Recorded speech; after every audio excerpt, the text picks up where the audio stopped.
I know by this point you're probably all wondering, hey Whitney, do you wear anything other than black and gray? And the answer to that question is no, I don't.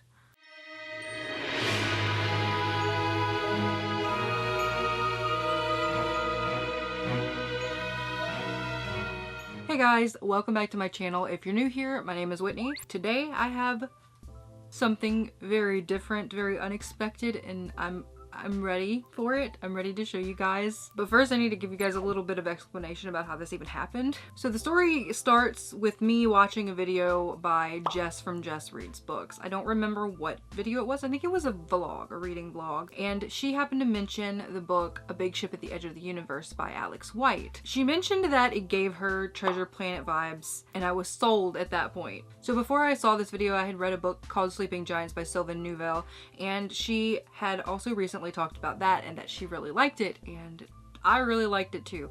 So when she talked about A Big Ship at the Edge of the Universe, I was game to give it a shot because of how much she liked it. So I decided that I was gonna try to get an arc of it, and I emailed the publicist at Oribt about it, and she said yes, that she would definitely send me a review copy of that book. She then went on to ask me though if I had any interest in any of their other titles, and so I told her a few that I had on my radar, and if she had any comparable titles that I'd like to know about them. So I never heard back, and this showed up in the mail. So this is bigger than one book. So because of that, I'm gonna just show you guys what was in this. We are gonna go ahead and start with the obvious one, which is obviously A Big Ship at the Edge of the Universe by Alex White. So this book follows a washed up treasure hunter, a hotshot race car driver, and how they get involved with a deadly secret society. In this novel, they're in a race against time to hunt down the greatest warship ever built. Some think the ship's been lost forever, some think it's been destroyed, and some people think it's just been a legend the whole time. But whoever does find it will hold the fate of the universe in their hands. So I definitely can see where Jess got the Treasure Planet vibes from, because I get them from just reading the summary. It's also been pitched as Fast and the Furious meets Firefly, which is also really interesting to think about. I can't wait to get to this. The next one I have is Mage Born. This is one that I actually saw at Barnes & Noble, and my Barnes & Noble's really bad about getting a book in, having someone buy it, and then never restocking that book, and they've only had one copy, so I never got around to picking it up because I'll put things in my cart online and then I never actually buy them. But this is one of the ones that I was really interested in, and got a pretty in-depth summary on the back. It's been 10 years since the Battle Mage War, but old grudges die hard. Habriel believes that eradicating magic is the only way to ensure lasting peace. He will do anything to achieve his goal, even if it means murdering every child born with magical ability. A series of mysterious deaths place the seat of magical learning under suspicion. 2 students and 1 lawbringer must do everything they can to combat Habriel and his followers before magic disappears from the world for good. I like the stories where they're trying to save magic from dying, which is sort of what interested me in this book in the first place. The next one is Torn by Rowena Miller. So this one says, in a time of revolution, everyone must take a side. Sophie, a dressmaker and charmcaster, has lifted her family out of poverty with a hard-won reputation for beautiful ball gowns and discreetly embroidered spells.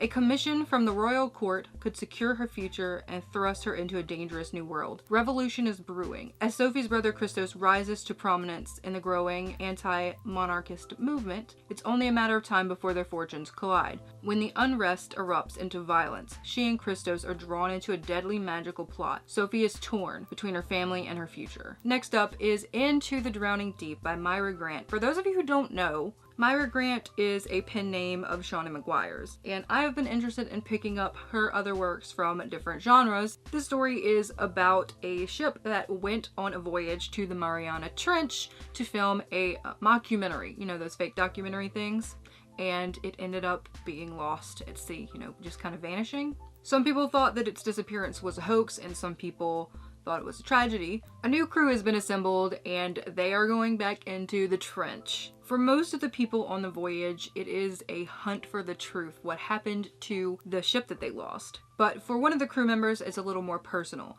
It's a voyage to see if she can uncover what happened to her sister. The next one is The Fifth Season by N.K. Jemisin. This one has been on my radar ever since people started talking about it. I'm gonna be honest when I say that this is one of the books that I don't really know all that much about. I didn't want to potentially spoil myself by, you know, digging into the reviews on YouTube and BookTube and all that good stuff. I know that parts of this book are told in second person, so if that is something you don't like, then you might not want to read this book. But second person doesn't bother me, especially if it's done well, and there are tons of people who love this book, so that leads me to believe that this is done well. But regardless, I'm going to read you what's on the back, and you can decide if it's something you're interested in for yourself. This is the way the world ends for the last time. It starts with the Great Red Rift across the heart of the world's sole continent, spewing ash that blots out the sun. It starts with death. It starts with betrayal and long dormant wounds rising up to fester. This is the stillness, a land familiar with catastrophe, where the power of the earth is wielded as a weapon and where there is no mercy. Also, this is a fantasy written by a woman of color, if you didn't know, because I know I didn't know for a while. So if you didn't know, now you know. That is her, if you are interested. And the last book is Jade City by Fonda Lee. This is one that I have been eyeing since it came out. The author herself describes this as a gangster fantasy. It is also pitched as The Godfather with magic and kung fu, and it's set in an Asian-inspired fantasy metropolis. So all of that sounds really good to me. So let me tell you what it is about. And this is a story that for centuries, honorable Greenbone warriors have used magical jade to enhance their abilities and defend the island of Kikon from foreign invasion. Now the war is over and a new generation vies for control of Kikon's bustling capital city. 4 siblings of the powerful Call family must prepare for battle, and the fragile peace between the clans is about to break. Apparently this was also nominated for some awards. I'm not really versed in what all the awards are. Like, this one is nominated for the Nebula Award, but I'm not sure what that is. So this blurb is some big claims right here. Jade City has officially dethroned The Godfather. I'm gonna make a confession to you guys right now. I've never seen The Godfather. Those are all of the books that Oribt sent me. Thank you so much, Oribt, for sending those to me. It was actually a really nice surprise to get all of these books that I've been interested in for a really long time. I have a number of other Oribt books on my shelf, like a lot when I started looking at it. I hope that you guys ended up hearing about something that you hadn't heard about before, or getting more information on a book that you had heard about before but just didn't know anything about. That is all I have to talk about today. If you guys know of any other Oribt titles I should check out, don't forget to leave those down below in the comments. I would love to know what your favorite Oribt title is. But that's all I've got to share with you guys today. I hope you enjoyed this video. If you did, don't forget to go down there and give it a like. Also, if you like seeing my face and listening to what I have to say, maybe you will go down there and hit that subscribe button as well. And I will talk to you guys next time. Bye.